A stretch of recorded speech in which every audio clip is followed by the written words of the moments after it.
शमशाबाद में मौजूदा Mayfair function hall में पेश आया एक बहुत ही अफसोसनाक वाक़या।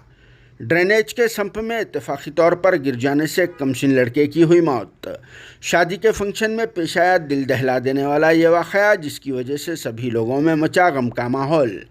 क्योंकि फंक्शन हॉल वालों की लापरवाही से ही एक कमसिन लड़के की गई जान। जी हाँ, अनजानी लड़के की अभिषेक रेड्डी की हैसियत से शिनाख्त की गई है और वो एक प्राइवेट स्कूल का स्टूडेंट बताया जाता है, जो नंदीगामा में रहने वाले श्रीकांत रेड्डी नाम वाले एक नौजवान का बेटा होता है। अनजानी अभिषेक रेड्डी 7 साल की उम्र का था। वो अपने घर वालों के साथ शमशाबाद हाईवे पर मौजूदा एक मशहूर व मारूफ मेफेयर फंक्शन हॉल में शादी का फंक्शन अटेंड करने के लिए आया हुआ था, जहां अनजानी लड़का अभिषेक रेड्डी इस दावत में कुछ देर के लिए अपनी ज़िंदगी में आखिरी बार डांस भी कर दिया और फिर इसके बाद से वो मेफेयर फंक्शन हॉल के प्रेमिसेस में से लापता भी हो गया,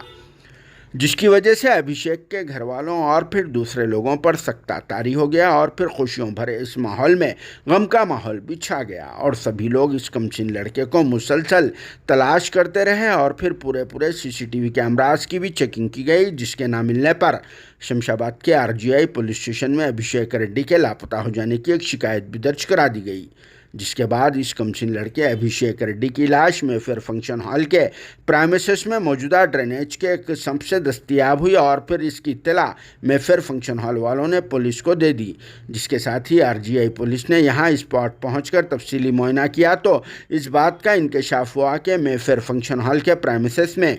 ड्रेनेज का एक संप पाया जाता है और यह संप फुल हो गया, जिस पर फंक्शन हॉल वालों की तरफ से ड्रेनेज के संप को साफ कराने के बजाय इसका ढक्कन खोल दिया गया और फिर इसमें की गिलाजत वगैरह बहने का भी सिलसिला शुरू हो गया, जिसकी वजह से ड्रेनेज संप ज़मीन के लेवल में आ गया और फिर अभिषेक रेड्डी फंक्शन हॉल के प्रेमिसेस में यहाँ खेल के दौरान ड्रेनेज के इस संप में गिर जाने से इस दुनिया से चल बसा। इस वाक़े के बाद इसके रिश्तेदार और फिर घर वालों ने बरहमी की हालत में मेफेयर फंक्शन हॉल और फिर आरजीआई पुलिस स्टेशन के बाहर एहतजाजी धरना भी मुनाकिद किया था और फिर मेफेयर फंक्शन हॉल के मैनेजमेंट के खिलाफ फौरी तौर पर कानूनी कार्रवाई का भी डिमांड किया गया, जहां आरजीआई पुलिस ने इस सिलसिले में एक केस बुक करके तहकीकात का आगाज़ कर दिया है।